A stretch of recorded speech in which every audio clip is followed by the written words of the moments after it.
नमस्कार दोस्तों, मैं वैभव एक बार फिर से आप सभी लोगों का स्वागत करता हूं आपके अपने यूट्यूब चैनल टारगेट सरकारी नौकरी पर। आप सभी लोगों का स्वागत है। Very very good evening guys. जल्दी से सारे लोग आ जाइएगा। फिर आज के सेशन के हम लोग शुरुआत करेंगे और कुछ बहुत ही इंपॉर्टेंट एमसीक्यूज़ को करने वाले हैं जो कि आपके एग्जाम के लिए काफ़ी महत्वपूर्ण हो सकते हैं। तो जितने भी मेरे भाई बहन जुड़ते चल रहे हैं सभी लोग सेशन को क्या कर दीजिएगा, सेशन को एक बार आप सभी लोग लाइक कर दीजिए, सेशन को एक बार आप सभी लोग शेयर कर दीजिए ताकि बाकी साथी जो अभी तक नहीं जुड़ पाए हैं तो वो सारे लोग क्या हो जाए, वो सारे लोग जल्दी से जुड़ जाएं। तो एक बार आप लोगों से विनम्र निवेदन है, पारंपरिक निवेदन है कि सेशन को एक बार आप सभी लोग अपने अपने स्तर पर लाइक और शेयर कर दीजिएगा। चलिए पहले प्रश्न की बात करेंगे। निम्नलिखित में से कौन सा सिंधु घाटी की सभ्यता से संबंधित स्थल नहीं है।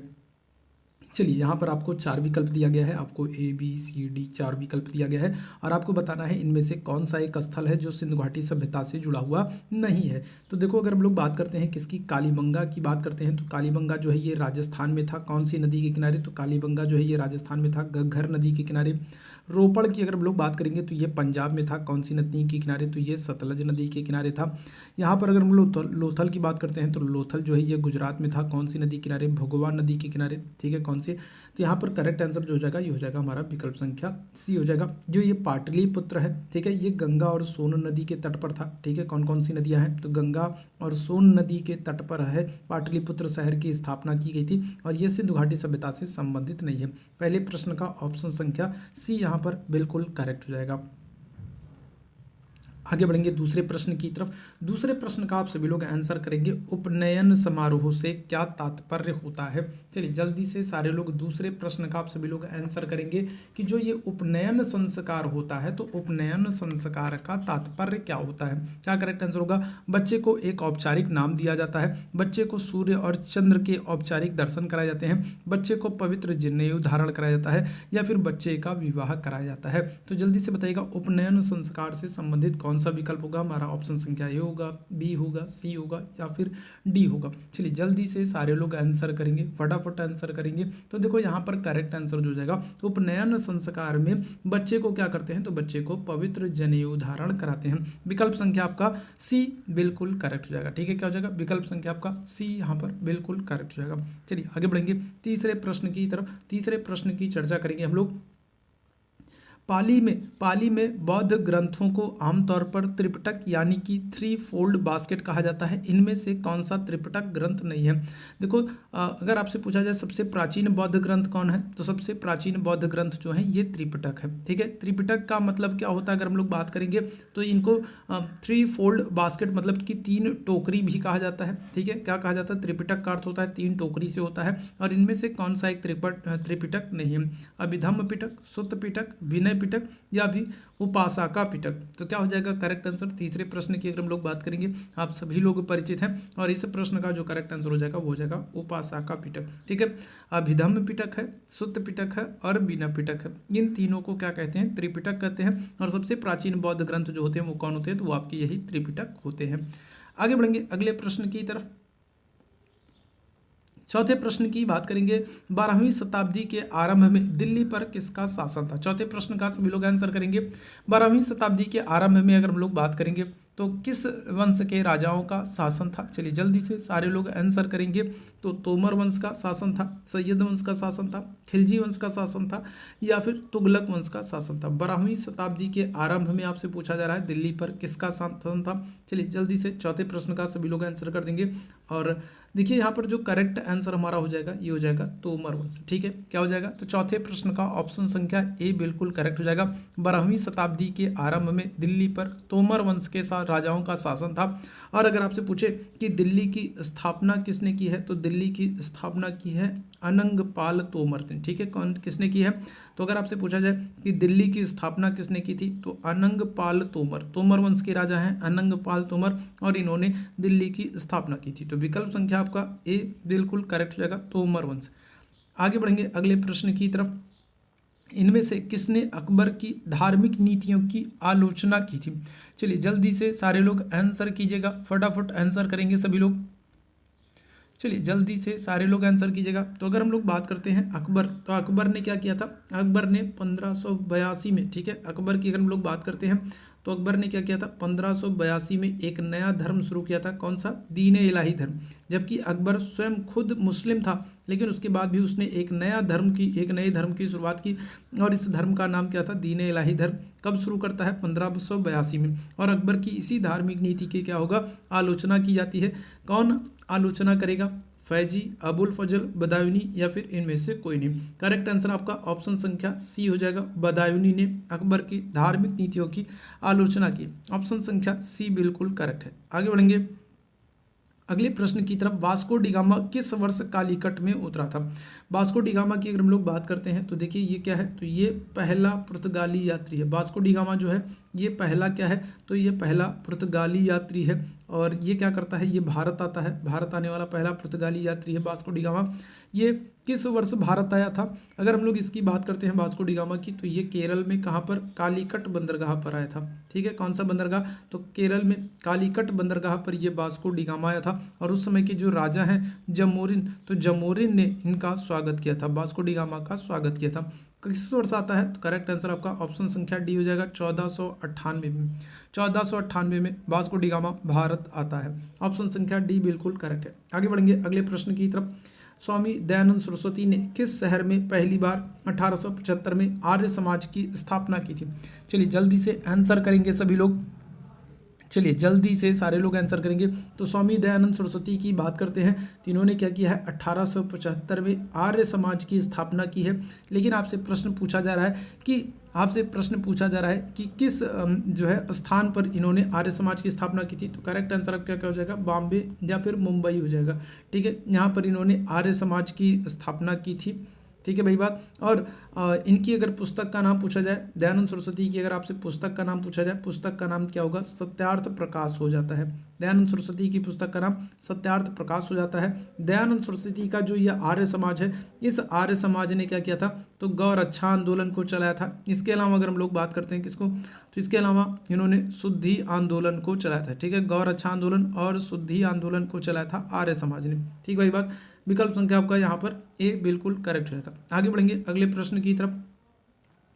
8वें प्रश्न का आंसर कीजिएगा। भारत में राजनैतिक सुधारों के लिए आंदोलन शुरू करने वाले पहले भारतीय नेता कौन हैं? ठीक है, बताइएगा। तो भारत में अगर हम लोग राजनैतिक सुधारों की बात करते हैं तो राजनैतिक सुधारों को शुरू करने वाले पहले भारतीय नेता कौन हैं? तो सुब्रमण्यम अय्यर हैं, आनंद चार्लू हैं, महात्मा गांधी हैं, या फिर राजा राम मोहन राय हैं। 8वें प्रश्न का आप सभी लोग आंसर करेंगे। करेक्ट आंसर यहाँ पर क्या जो होगा वो होगा आपका ऑप्शन संख्या बी हो जाएगा। राजा राम मोहन राय पहले व्यक्ति हैं जो भारत में क्या करेंगे? राजनीतिक सुधारों को लेकर के आंदोलन शुरू करते हैं। आपको पता है 1828 में ये ब्रह्म समाज की स्थापना करेंगे। ठीक है, क्या करेंगे? तो 1828 में इन्होंने ब्रह्म समाज की स्थापना की है।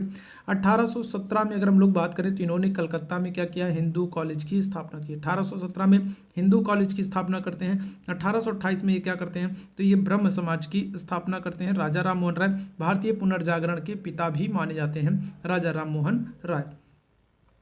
आगे बढ़ेंगे। 9वें प्रश्न का सभी लोग आंसर करेंगे। 9वें प्रश्न का आप लोगों को आंसर करना है। महात्मा गांधी भाप से चलने वाले जहाज एस सफारी द्वारा दक्षिण अफ्रीका पहुंचे थे। तो दक्षिण अफ्रीका में ये कहां पर पहुंचे थे ये आप लोगों को बताना है। चलिए जल्दी से बताइएगा। तो जोहान्सबर्ग होगा, केपटाउन होगा, डरबन होगा, या फिर पोर्ट एलिजाबेथ होगा। चलिए जल्दी से सारे लोग आंसर करेंगे। तो क्या होगा? महात्मा गांधी जो है भाप से चलने वाले जहाज, और इस जहाज का नाम याद रखिएगा, जहाज महत्वपूर्ण है। कौन सा जहाज? एस सफारी है, और इसके द्वारा दक्षिण अफ्रीका पहुंचते हैं। लेकिन दक्षिण अफ्रीका में कहां पर पहुंचेंगे? जोहान्सबर्ग, केपटाउन, पोर्ट एलिजाबेथ, या फिर डरबन। तो करेक्ट आंसर क्या हो जाएगा? ऑप्शन संख्या सी हो जाएगा, डरबन पहुंचे थे। ठीक है, गांधी जी कहां पर पहुंचे थे? तो डरबन पहुंचे थे। आगे बढ़ेंगे। 10वें प्रश्न का आंसर कीजिएगा। निम्नलिखित में से किसने पहले 1935 में संविधान सभा का सुझाव प्रस्तुत किया था? चलिए जल्दी से सारे लोग आंसर करेंगे। तो निम्नलिखित में से किसने 1935 में सबसे पहले संविधान सभा का सुझाव प्रस्तुत किया था? जवाहरलाल नेहरू होंगे, गांधी जी होंगे, जेपी नारायण होंगे, या फिर एमएन रॉय हो जाएंगे? तो चलिए जल्दी से आंसर करेंगे। 1935 में सबसे पहले संविधान सभा का जो सुझाव है वो एमएन रॉय के द्वारा प्रस्तुत किया गया था। विकल्प संख्या आपका क्या होगा? विकल्प संख्या आपका डी बिल्कुल करेक्ट हो जाएगा, एमएन रॉय हो जाएंगे। गांधी जी की बात करते हैं तो गांधी जी ने कहा था कि जो भारतीय संविधान है वो भारतीयों की इच्छा अनुसार बनेगा। ठीक है, क्या होगा, गांधी जी ने कहा था भारतीयों का जो संविधान है ये भारतीयों की इच्छा अनुसार बनेगा। अगर आपसे पूछे संविधान सभा की मांग सबसे पहले किस पार्टी ने की थी, अगर आपसे दल की बात करें, पार्टी की बात करें, तब आपका आंसर क्या होगा, स्वराज पार्टी होगा। ठीक है, अगर आपसे पूछा जाए कौन सी पार्टी है जिसने संविधान सभा की सबसे पहले मांग की थी, तब आपका आंसर क्या होगा, स्वराज पार्टी हो जाएगा। जिसकी स्थापना किसने की थी, जिसकी स्थापना CR दास ने की थी। ठीक है, किसने की थी, CR दास ने की थी। कब की थी इसकी स्थापना, 1923 में, 1923 में स्वराज पार्टी की स्थापना की थी CR दास ने। आगे बढ़ेंगे अगले प्रश्न की तरफ। 11वें प्रश्न का सभी लोग आंसर करेंगे। संविधान सभा के पहले अध्यक्ष कौन थे, चलिए जल्दी से बताइएगा, संविधान सभा के पहले अध्यक्ष कौन थे। देखो आपसे स्थायी और अस्थायी नहीं पूछ रहा, आपसे सिर्फ पूछ रहा है पहले अध्यक्ष कौन थे। आपको पता है संविधान सभा की जो पहली बैठक होती है ये होती है 9 दिसंबर 1946 को। पहली बैठक कब होगी, तो 9 दिसंबर 1946 को होगी। और इस दिन अध्यक्ष किसको चुना गया था, तो ये चुना गया था सच्चिदानंद सिन्हा को। तो करेक्ट आंसर हमारे कौन होंगे, तो ये हो जाएंगे सच्चिदानंद सिन्हा। 11 राजेंद्र प्रसाद जो है इनको 11 दिसंबर को अध्यक्ष बनाया गया था। ठीक है, जो दूसरी बैठक होगी 11 दिसंबर की, यहाँ पर इनको क्या करते हैं, अध्यक्ष बनाते हैं। लेकिन सच्चिदानंद सिन्हा को कब, 9 दिसंबर को। तो पहले अध्यक्ष कौन बन रहा है, पहले अध्यक्ष सच्चिदानंद सिन्हा बन रहे हैं। और पहला आपसे पूछा भी जा रहा है, पहले अध्यक्ष पूछा जा रहा है, तो सच्चिदानंद सिन्हा बिल्कुल करेक्ट हो जाएंगे। आगे बढ़ेंगे अगले प्रश्न की तरफ। 12वें प्रश्न का आंसर कीजिएगा। भाषा के आधार पर राज्यों का पुनर्गठन किस वर्ष किया गया। चलिए आपको पता है कि 1953 में जो आंध्र प्रदेश है, ठीक है, 1953 में क्या होता है, 1953 में जो आंध्र प्रदेश है, आंध्र प्रदेश का क्या किया गया, भाषा के आधार पर पुनर्गठन कर दिया गया। ठीक है, 1953 में क्या हुआ, तो आंध्र प्रदेश का 1953 में अगर हम लोग बात करेंगे तो आंध्र प्रदेश का क्या कर दिया गया, तो पुनर्गठन किया गया था। ठीक है, भाषा के आधार पर। लेकिन यहाँ पर आपको 1953 तो विकल्प में दिख नहीं रहा है, तो फिर आप आंसर क्या करोगे। आपको पता है 1956 में क्या होगा, 1956 में राज्य पुनर्गठन अधिनियम आया था। 1956 में क्या हुआ था, राज्य पुनर्गठन अधिनियम आया था। इसलिए आप आंसर क्या करोगे, 1953 आपको ऑप्शन में नहीं दिख रहा है, तो आप आंसर 1956 को करोगे। 1956 में ही राज्य पुनर्गठन अधिनियम आया था। ऑप्शन संख्या डी बिल्कुल करेक्ट हो जाएगा। आगे बढ़ेंगे 13वें प्रश्न का आंसर कीजिएगा। भारतीय संविधान का निम्नलिखित में से कौन सा अनुच्छेद विधिक समता यानी कानून के समक्ष समानता के से संबंधित है। चलिए जल्दी से बताइएगा। देखो जो ये विधिक समानता है या फिर कहें कानून के समक्ष समानता, अगर आपसे पूछे कि ये किस देश से लिया गया है, तो आप आंसर करोगे यूके, या फिर आप क्या करोगे इंग्लैंड, या फिर आप आंसर क्या कर सकते हो ग्रेट ब्रिटेन, कुछ भी कह सकते हो। यूके कहो, इंग्लैंड कहो, ग्रेट ब्रिटेन कहो, यहाँ से क्या किया गया है, विधिक समता या फिर कहेंगे कानून के समक्ष समानता, ये चीज़ जो है ये इंग्लैंड, ब्रिटेन या फिर यूके से ली गई है। और किस अनुच्छेद में है, तो ये आपका अनुच्छेद 14 हो जाएगा। विकल्प संख्या आपका ए बिल्कुल करेक्ट हो जाएगा। ठीक भाई बात। अनुच्छेद 17 की अगर हम लोग बात करेंगे, अनुच्छेद 17 में क्या है, तो अनुच्छेद 17 में अस्पृश्यता का अंत है। ठीक है, क्या है, अनुच्छेद 17 में अस्पृश्यता का अंत है। ठीक है, तो ये ध्यान रखिएगा। विकल्प संख्या आपका ए बिल्कुल करेक्ट हो जाएगा। आगे बढ़ेंगे 14वें प्रश्न की तरफ। अगले प्रश्न का आंसर करेंगे। नीलम संजीव रेड्डी भारत के कौन से राष्ट्रपति थे, कौन से नंबर के राष्ट्रपति थे। नीलम संजीव रेड्डी की अगर हम लोग बात करेंगे तो देखो नीलम संजीव रेड्डी जो हैं ये निर्विरोध चुने जाने वाले राष्ट्रपति थे। ठीक है, क्या है, तो ये भारत के निर्विरोध चुने जाने वाले राष्ट्रपति थे।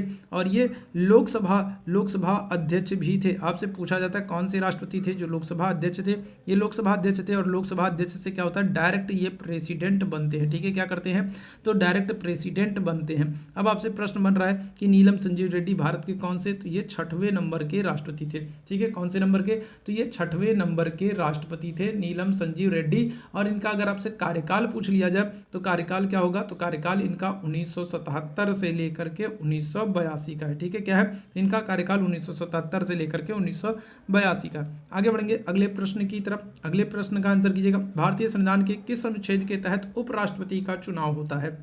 चलिए जल्दी से बताइएगा। तो उपराष्ट्रपति की अगर हम लोग बात करेंगे, उपराष्ट्रपति का चुनाव किस अनुच्छेद के तहत होता है। और जितने लोग बाद में जुड़ते चल रहे हैं सभी लोगों से विनम्र निवेदन है कि सेशन को एक बार क्या कर दो, आप सभी लोग अपने अपने स्तर पर सेशन को लाइक और शेयर कर दीजिएगा। सेशन को एक बार आप सभी लोग लाइक और शेयर कर दीजिएगा। बहुत इंपॉर्टेंट MCQs करा रहा हूँ और निश्चित रूप से यहाँ से बहुत सारे प्रश्न आपको आपके एग्जाम में देखने को क्या होने वाले, देखने को मिलने वाले हैं। ठीक है, तो जल्दी से सेशन को एक बार सभी लोग क्या कर दो, सेशन को एक बार लाइक शेयर कर दो।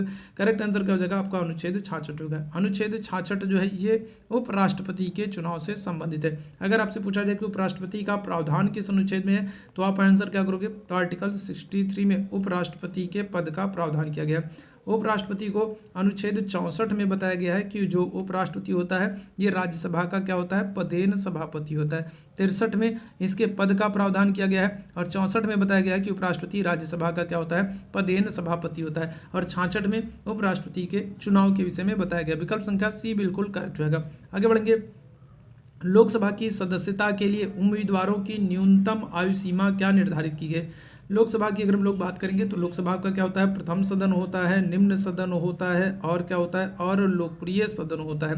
प्रथम सदन आपका जो लोकसभा है प्रथम सदन है, निम्न सदन है, लोकप्रिय सदन है और क्या है, और अस्थायी सदन है। ठीक है, अस्थायी सदन है लोकसभा। कार्यकाल क्या होता है इसका, तो लोकसभा का कार्यकाल 5 वर्ष होता है। अधिकतम सदस्य संख्या की बात करें तो मैक्सिमम मेंबर 550 हो सकते हैं। वर्तमान सदस्य संख्या की बात करें, वर्तमान सदस्य संख्या क्या है, 543 है। अगर आपसे बात करें जो नई वाली लोकसभा है उसमें सदस्यों की संख्या कितनी है, तो 888 है।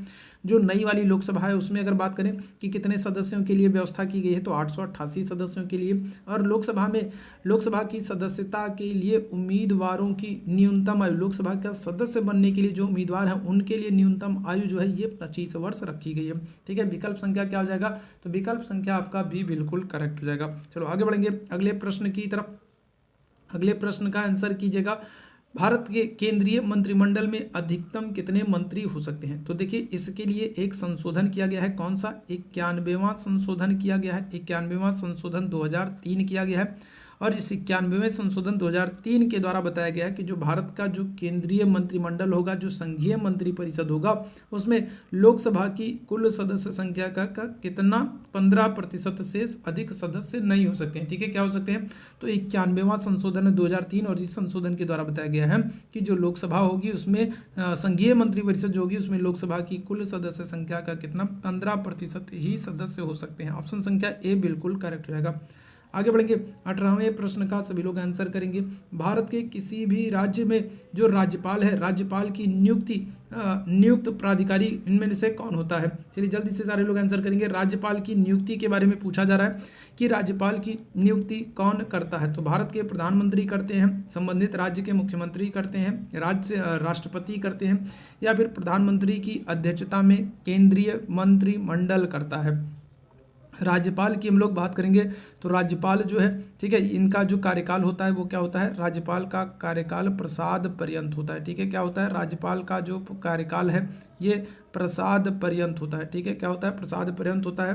और राज्यपाल की नियुक्ति कौन, तो ये भारत का राष्ट्रपति। ठीक है, कौन करेगा, तो भारत के जो राष्ट्रपति हैं, जो भारत के राष्ट्रपति हैं ये क्या करते हैं, राज्यपाल की नियुक्ति करते हैं। ऑप्शन संख्या क्या हो जाएगा, सी यहाँ पर बिल्कुल करेक्ट हो जाएगा। 19वें प्रश्न की तरफ चलेंगे। 19वें प्रश्न का आंसर कीजिएगा। भारतीय राज्यों में मुद्रा बिल होने के लिए एक बिल कौन प्रमाणित करता है। 19वें प्रश्न का सभी लोग आंसर करेंगे। तो अगर हम लोग भारतीय राज्य की बात कर रहे हैं, राज्यों में मुद्रा बिल होने के लिए कोई बिल मुद्रा बिल है या नहीं है, मनी बिल है या नहीं है, कोई विधेयक, धन विधेयक है या नहीं, राज्यों में यह कौन प्रमाणित करता है, राज्य विधानसभा अध्यक्ष, राज्य वित्त मंत्री, राज्यपाल या फिर उच्च न्यायालय के प्रमुख न्यायाधीश। चलिए 19वें प्रश्न का सभी लोग आंसर करेंगे। करेक्ट आंसर क्या होगा, तो राज्य में अगर बात करें कि कोई विधेयक धन विधेयक है या नहीं, कोई विधेयक में मनी बिल है या नहीं, इसका फैसला राज्य विधानसभा अध्यक्ष करता है। और लोकसभा में अगर पूछेंगे तो लोकसभा में कौन करेगा, लोकसभा अध्यक्ष करेगा। ऑप्शन संख्या ए यहाँ पर बिल्कुल करेक्ट है। आगे बढ़ेंगे अगले प्रश्न की तरफ। 20वें प्रश्न का आंसर कीजिएगा। भारत में महिलाओं के लिए आरक्षण उपलब्ध है। चलिए जल्दी से आंसर कीजिएगा। भारत में महिलाओं के लिए, ठीक है, भारत में महिलाओं के लिए आरक्षण उपलब्ध है। कहाँ पर उपलब्ध है भाई, लोकसभा में, राज्य विधानसभा में, पंचायती राज निकाय में, या फिर इनमें से सभी स्थानों पर। देखो अगर पंचायती राज व्यवस्था में बात करेंगे तो 73वें संशोधन के द्वारा, और लोकसभा और विधानसभा में अगर बात करेंगे तो भी हाल ही में 108वें संशोधन के द्वारा क्या किया गया है, महिलाओं के लिए आरक्षण की व्यवस्था की गई है। करेक्ट आंसर क्या हो जाएगा, ऑप्शन संख्या डी हो जाएगा। उपरोक्त सभी स्थानों पर भारत में महिलाओं के लिए आरक्षण का वर्तमान में प्रावधान कर दिया गया। ऑप्शन संख्या डी बिल्कुल करेक्ट है। 21वें प्रश्न की तरफ चलते हैं। 21वें प्रश्न का आंसर कीजिएगा। 21 जून को दोपहर को सूर्य की स्थिति एकदम सिर के ऊपर होती है। तो बताइएगा जल्दी से, 21 जून को दोपहर को सूर्य की स्थिति एकदम सिर के ऊपर होती है, कहाँ पर? ठीक है, जल्दी से सारे लोग बताइएगा। तो 21 जून को सूर्य जो है वो कहाँ पर चमकेगा? भूमध्य रेखा पर चमकेगा, 23.5 डिग्री उत्तर पे चमकेगा, 23.5 डिग्री दक्षिण में चमकेगा, या 66.5 डिग्री उत्तर में जो है चमकेगा। 21 जून को दोपहर में सूर्य की स्थिति हम लोगों के सिर के एकदम ऊपर होती है। तो बताइएगा ये जो सूर्य है ये 21 जून को कहाँ पर चमकेगा? तो ये 23.5 डिग्री उत्तर कर्क रेखा पर चमकता है। ठीक है, कब चमकता है? तो 23.5 डिग्री उत्तर में कर्क रेखा पर चमकेगा। मकर रेखा पर अगर हम लोग बात करेंगे, 23.5 डिग्री दक्षिण कौन सी होती है? मकर रेखा होती है। और मकर रेखा पर कब गुजरे चमकेगा? तो मकर रेखा पर 22 दिसंबर को चमकता है। कब चमकता है? 22 दिसंबर को। भूमध्य रेखा पर अगर हम लोग बात करेंगे तो भूमध्य रेखा पर कब चमकेगा? तो भूमध्य रेखा पर 21 मार्च और 23 सितंबर को चमकेगा। ठीक है, भूमध्य रेखा पर कब? तो भूमध्य रेखा पर सूर्य जो है ये 21 मार्च और 23 सितंबर को चमकेगा। भूमध्य अगर आपकी मकर रेखा पर बात करेंगे तो मकर रेखा पर 22 दिसंबर को चमकेगा। और कर्क रेखा पर बात करेंगे 23.5 डिग्री उत्तर कर्क रेखा पर चमकेगा। ठीक भाई बात। चलिए आगे बढ़ेंगे, अगले प्रश्न का आंसर करेंगे। विश्व में सबसे बड़ा गर्म रेगिस्तान कौन सा है?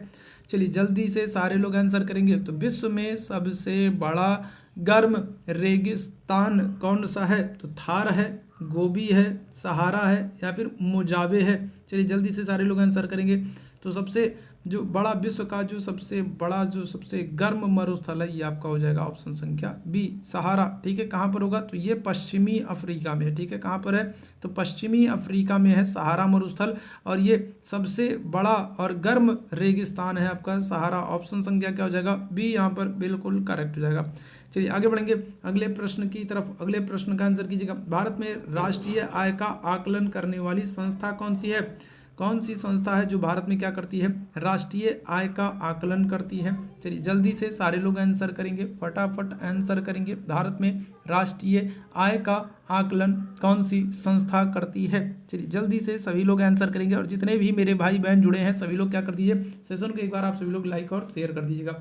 करेक्ट आंसर क्या हो जाएगा? तो ये हो जाएगा आपका केंद्रीय सांख्यिकी संगठन हो जाएगा। इसकी स्थापना कब हुई थी? 1951 में हुई थी। मुख्यालय इसका क्या है? तो मुख्यालय इसका दिल्ली है। ठीक है, क्या है? 1951 में इसकी स्थापना होगी और इसका मुख्यालय क्या है? दिल्ली है। तो केंद्रीय सांख्यिकी संगठन भारत में राष्ट्रीय आय का आकलन करने वाली सबसे बड़ी सर्वोच्च संस्था है। आगे बढ़ेंगे, अगले प्रश्न का आंसर करेंगे। भारत में निम्नलिखित में से क्या अप्रत्यक्ष कर होता है? कौन सा इनमें से? आपको 4 विकल्प दिया गया है, जल्दी से बताइएगा।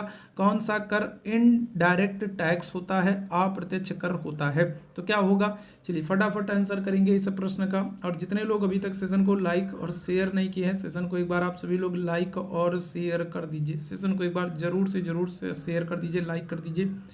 चलिए यहाँ पर जो करेक्ट आंसर होगा वो आपका ऑप्शन संख्या डी होगा, सेवा कर, या फिर कहेंगे सर्विस टैक्स। ठीक है, कौन सा? Service tax. तो ये आपका क्या होता है? तो ये आपका इनडायरेक्ट कैश जो है टैक्स होता है, सेवा कर। विकल्प संख्या आपका क्या हो जाएगा? विकल्प संख्या आपका बी बिल्कुल करेक्ट हो जाएगा। आगे बढ़ेंगे अगले प्रश्न की तरफ। मोनोजाइट किसका अयस्क होता है? मोनोजाइट किसका अयस्क होता है? जर्कोनियम का, टाइटेनियम का, थोरियम का, या फिर लौह का? तो क्या करेक्ट आंसर हो जाएगा? मोनोजाइट किसका अयस्क होता है? करेक्ट आंसर आपका विकल्प संख्या आपका बी हो जाएगा, थोरियम। ठीक है, क्या हो जाएगा? तो थोरियम। विकल्प संख्या आपका बी बिल्कुल करेक्ट हो जाएगा। आगे बढ़ेंगे, लाल रक्त कणिकाएं निम्नलिखित शरीर के किस भाग में बनती हैं? चलिए जल्दी से सारे लोग आंसर करेंगे। आरबीसी की बात कर रहा है। ठीक है, किसकी बात कर रहा है? आरबीसी की बात कर रहा है। चलिए जल्दी से सारे लोग आंसर करेंगे। तो आरबीसी ये कहाँ पर बनती है? देखो आरबीसी की अगर हम लोग बात करते हैं तो इनकी अगर आपसे जीवन इनका पूछा जाए तो इनका जो जीवन होता है 100 से 120 दिन का आरबीसी का जीवन होता है। और ये कहाँ पर? तो ये अस्थि मज्जा में बनती हैं। ठीक है, आरबीसी कहाँ पर बनती हैं? तो ये आपके अस्थि मज्जा में बनती हैं, और 100 से 120 दिन का इनका कार्यकाल होता है, इनका समय होता है। अगर आपसे बात करें कि आरबीसी जो है इनकी मृत्यु कहाँ पर होती है, तो आरबीसी की जो मृत्यु होती है ये यकृत या फिर आप कह सकते हो क्या, प्लीहा। ठीक है, कहाँ पर? तो यकृत या फिर प्लीहा में इनकी क्या हो जाती है? इनकी आरबीसी जो है ये क्या हो जाते हैं? ये नष्ट हो जाते हैं। ठीक है, यहाँ पर आकर के क्या हो जाते हैं? तो ये समाप्त हो जाते हैं। ठीक भाई बात। प्लीहा को क्या करते हैं? प्लीहा को रक्त का, आरबीसी का कब्रिस्तान भी कहा जाता है, क्योंकि यहाँ पर आकर के ये समाप्त हो जाते हैं। चलिए आगे बढ़ेंगे, अगले प्रश्न का आंसर करेंगे। निम्नलिखित अंगों में से कौन सा अंग पित्त रस का स्राव करता है? चलिए जल्दी से सारे लोग आंसर करेंगे। तो कौन सा अंग है जो क्या करता है, जो जो पित्त रस का स्राव करता है? हृदय होगा, गुर्दा होगा, मस्तिष्क होगा या फिर यकृत होगा? चलिए जल्दी से आंसर करते चलिएगा सभी लोग। तो यहाँ पर देखिए करेक्ट आंसर क्या हो जाएगा। चलिए सभी लोग जल्दी जल्दी आंसर करते चलिएगा। कौन सा अंग है जो पित्त रस का स्राव करता है? करेक्ट आंसर ऑप्शन संख्या डी हो जाएगा, यकृत हो जाएगा। ठीक है, यकृत जो है ये पित्त रस का स्राव करता है। और अगर हम लोग यकृत की बात करते हैं तो ये मानव शरीर में पाई जाने वाली सबसे बड़ी और सबसे महत्वपूर्ण पाचक ग्रंथि है। ठीक है, यकृत की बात करेंगे तो मानव शरीर में पाई जाने वाली सबसे बड़ी और सबसे महत्वपूर्ण पाचक ग्रंथि होती है, जो क्या करती है, जो पित्त रस का स्राव करती है। ऑप्शन संख्या डी बिल्कुल करेक्ट हो जाएगा, यकृत। चलिए आगे बढ़ेंगे अगले प्रश्न की तरफ। निम्नलिखित में से कौन सा अजैविक नहीं है? अजैविक नहीं है इसका मतलब क्या है? मतलब अजैविक नहीं है मतलब जैविक है। ठीक है, अजैविक नहीं है मतलब जैविक है। तो कौन है बताइएगा? पानी, हवा, मृदा या फिर कवक? करेक्ट आंसर क्या हो जाएगा? चलिए फटाफट आंसर करेंगे। चलिए फटाफट सभी लोग आंसर करेंगे तो क्या हो जाएगा? तो करेक्ट आंसर यहाँ पर अगर हम लोग बात करते हैं तो करेक्ट आंसर यहाँ पर क्या हो जाएगा? आपका ऑप्शन संख्या डी हो जाएगा। जो ये कवक हैं ये आपके अजैविक नहीं है। ठीक है, ये क्या होते हैं? ये आपके जैविक घटक में आते हैं। तो ऑप्शन संख्या डी यहाँ पर जितने भी लोग ऑप्शन संख्या डी आंसर करोगे बिल्कुल करेक्ट होगे। आगे बढ़ेंगे अगले प्रश्न की तरफ। अगले प्रश्न का आंसर कीजिएगा। उत्तर प्रदेश के निम्नलिखित में से कौन से जिले से मध्य प्रदेश की सीमा साझा नहीं करता? बताइएगा। यहाँ पर आपको उत्तर प्रदेश के 4 जिलों के नाम दिए गए हैं और आपको बताना है कि कौन सा जिला है जो मध्य प्रदेश के साथ सीमा साझा नहीं करता। उत्तर प्रदेश का कौन सा जिला है जो मध्य प्रदेश के साथ सीमा साझा नहीं करता है? तो क्या करेक्ट आंसर हो जाएगा? करेक्ट आंसर यहाँ पर सभी लोग जल्दी से कीजिएगा। बिल्कुल बहुत अच्छे। ऑप्शन संख्या क्या हो जाएगा? डी। यहाँ पर अलीगढ़। अलीगढ़ का नाम क्या है? अलीगढ़ का नाम है हरिगढ़। ठीक है, नाम बदल करके क्या कर दिया गया है? हरिगढ़ कर दिया गया है। अलीगढ़ किसके लिए? तो ताले के लिए फेमस है। और अलीगढ़ में आप क्या करोगे? तो हरदुआगंज ताप विद्युत संयंत्र देखने को मिलेगा। ठीक है, कौन सा? तो हरदुआगंज ताप विद्युत संयंत्र आपको कहाँ पर? अलीगढ़ में देखने को मिलेगा। ठीक है भाई बात। चलिए आगे बढ़ते हैं। अगले प्रश्न की बात करेंगे। ब्रिक्स देश का हिस्सा कौन सा राष्ट्र है? देखो यहाँ पर अगर हम लोग बात करेंगे तो BRICS आपको दिया है। अब इस ब्रिक्स में जो ये बी है तो ये किस शब्द को किस देश को सूचित करता है? जो ब्रिक्स में ये जो बी है, आगे वाला जो पहला बी है, तो ये किस देश को सूचित करता है? बोत्सवाना को, बोलीविया को, बेलारूस को या फिर ब्राज़ील को? ब्रिक्स की अगर हम लोग बात करेंगे तो इसकी स्थापना कब होती है? तो इसकी स्थापना 2006 में होती है। ठीक है, कब होती है? तो 2006 में इसकी स्थापना होती है। और 2010 में क्या होगा? 2010 में इसमें एस फॉर साउथ अफ्रीका। ठीक है, क्या हो जाएगा? तो साउथ अफ्रीका जो है ये क्या हो जाता है? ये 2010 में शामिल हो जाता है। ब्रिक्स की स्थापना 2006 में हुई थी और 2010 में इसमें साउथ अफ्रीका शामिल होगा। और यहाँ पर ब्रिक्स में अगर हम लोग बात कर रहे हैं कौन सा सदस्य है, तो ये हो जाएगा आपका करेक्ट आंसर। ऑप्शन संख्या डी हो जाएगा, ब्राजील बिल्कुल करेक्ट आंसर हो जाएगा। ऑप्शन संख्या डी जितने लोग आंसर करोगे बिल्कुल करेक्ट हो जाओगे। तो ये आज का महत्वपूर्ण सेशन था। उम्मीद है सेशन आप लोगों को पसंद आया होगा। सेशन पसंद आया हो तो सेशन को एक बार लाइक और शेयर जरूर कर दीजिए। सेशन को एक बार आप सभी लोग लाइक और शेयर जरूर कर दीजिए ताकि बाकी लोगों तक ये सेशन पहुंच सके। अभी के लिए बस इतना ही करूंगा। थैंक यू सो मच आप सभी लोगों को मेरे साथ जुड़ने के लिए। Thank you so much.